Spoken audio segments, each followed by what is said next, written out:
Cour suprême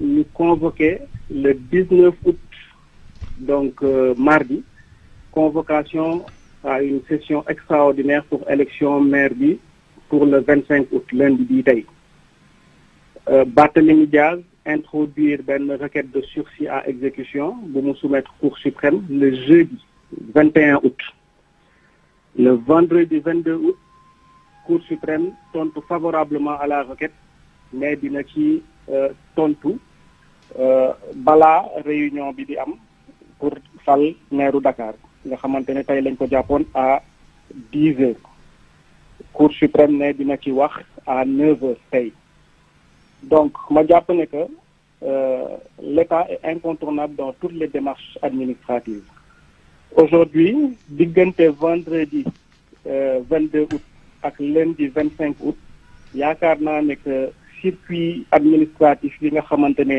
foofu la convocation bi waroon jaar jóge ci préfet dem ci gouverneur dem ci ministre et cetera dafa naroon gàtt pour que ñu changer datu élection bi ndegam nag Cour suprême tontu woon favorablement à la requête de sursis à exécution je pense que y a pas d'incompatibilité maanaam Cour suprême dina tontu ci li nga xamante ne Barthélémy Dias introduire na ko comme requête en ayant tous les éléments entre les mains en sachant que am na benn réunion élection maire bu ñu prévoir tey à 10 heures ñoom nee nañ dinañ ci tontu tey à 9 heures donc yaakaar naa ne que bu ñu tontoo nenn wi looloy firndeel du ngeen amal élection bi. dégguma ma ni bu fekkee Cour suprême waxee na nenn ni mooy wane ni kon élection bi du am. waaw Cour suprême mun na wax ne que élection bi du am su prononcé woo ci loolu ne élection bi du am ñu xam ne que élection bi dàq nañ ko waaye tant que Cour suprême prononcé wul te administrativement dafa naroon gàtt pour ñu dàq élection bi tey à 10 heures ñu maintenir élection bi à 10 heures ba pare toog déglu Cour suprême yaakaar naa ne que ñaari démarche yooyu amul incompatibilité ci diggante ñaar yooyu. sànq ne nga taxaw dafa mos di jàppale Barthélémy Dias ci li ko dal pourquoi soutien bi changé ci initiative bi nga xamante ne moom la jël. non jàpp ma ne que soutien bi changé na parce que comme ni ma la ko waxee état dafa incontournable ci démarche administrative. Barthélémy Dias recours bi mu dugal au niveau de la Cour suprême loolu ci administration la bokk ci justice la bokk donc ci état la bokk réunion bi ñu programmé aussi ci administration la bokk donc li ma wax mooy ne madame le maire Ngoné Meng elle est restée dans une logique républicaine à travailler en toute intelligence avec le représentant de l'État pour que ñu bañ a am benn difficulté parce que Cour suprême naam tey la war a prononcé wu tey la war daje à 9 heures waaye xamuñu li muy wax donc li nga xamante ne prévoiroon nañ ko antérieurement et que administrativement temps bi mayuñu pour ñu changer datu réunion bi ñu maintenir réunion bi.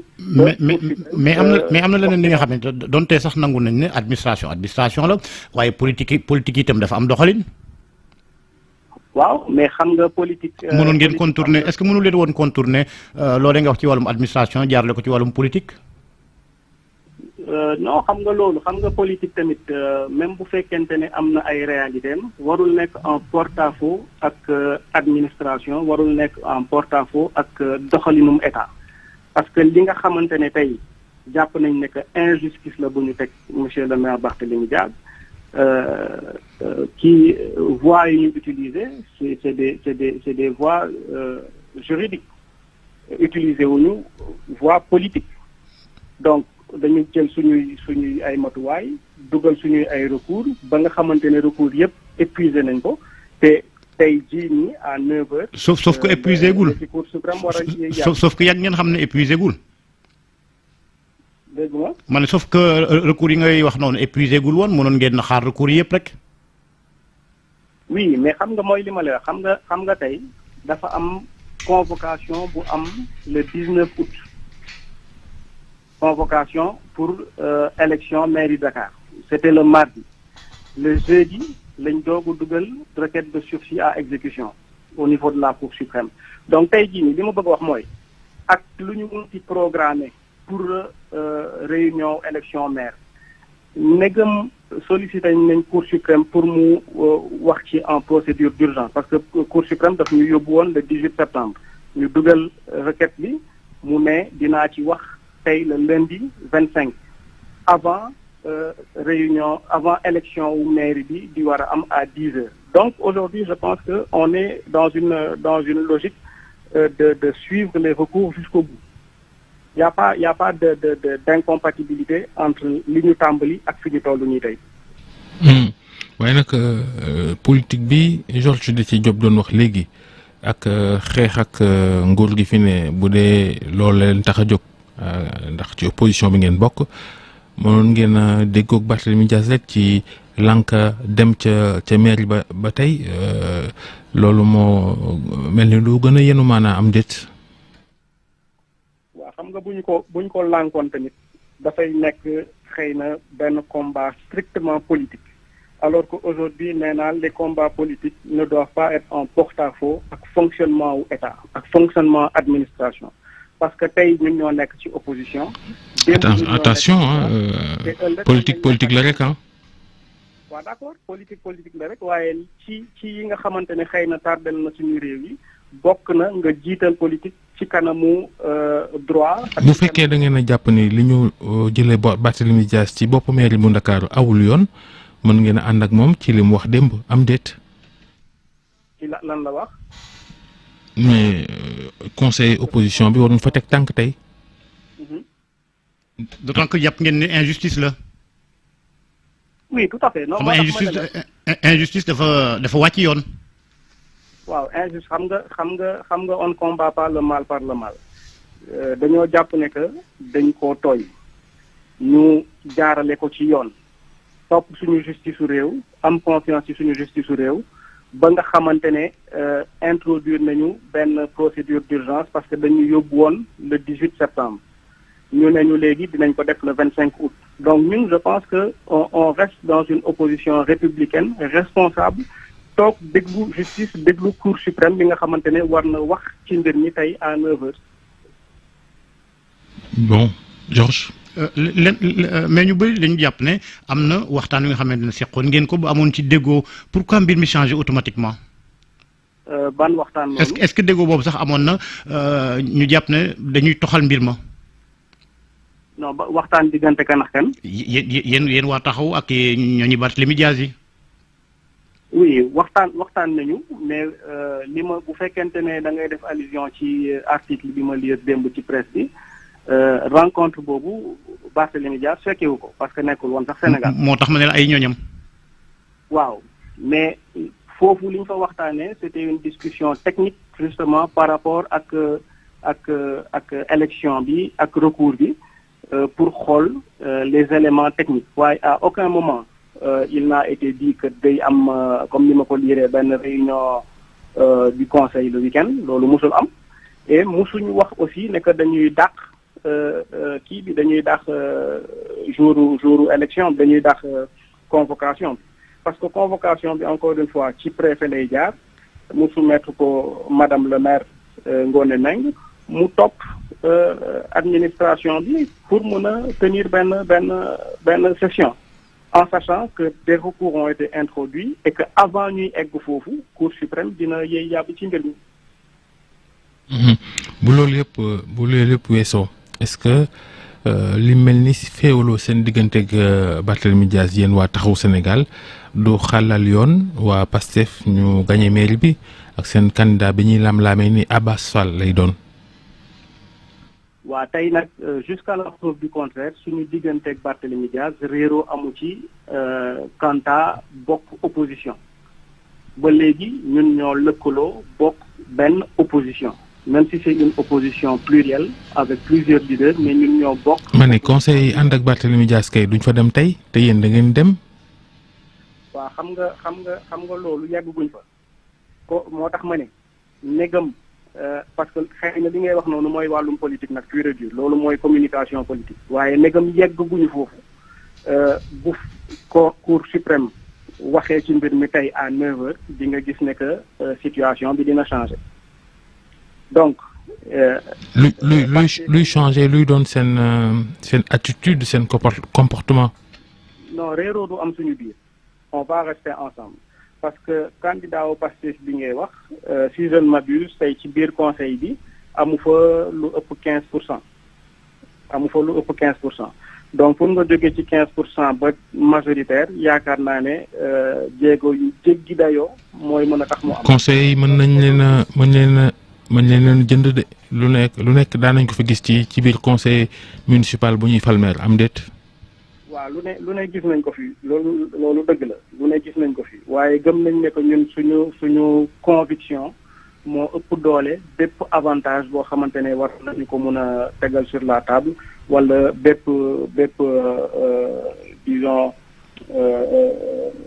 promesse buñ ñu mën a def parce que yaakaar naa ne xeexu taxawu Sénégal xeex bu yàgg la xeex la boo xamante ne dafa wéeru ci ay principe wéeru ci lu dëgër te yaakaar naa ne que élection bii nii incha allahu rabi dina des ci biir loxo wu taxawu Sénégal. nga ne bu préfet jëlee dogal lépp dana leer est-ce que c'est pour dire que par exemple bu préfet jëloon dogal ni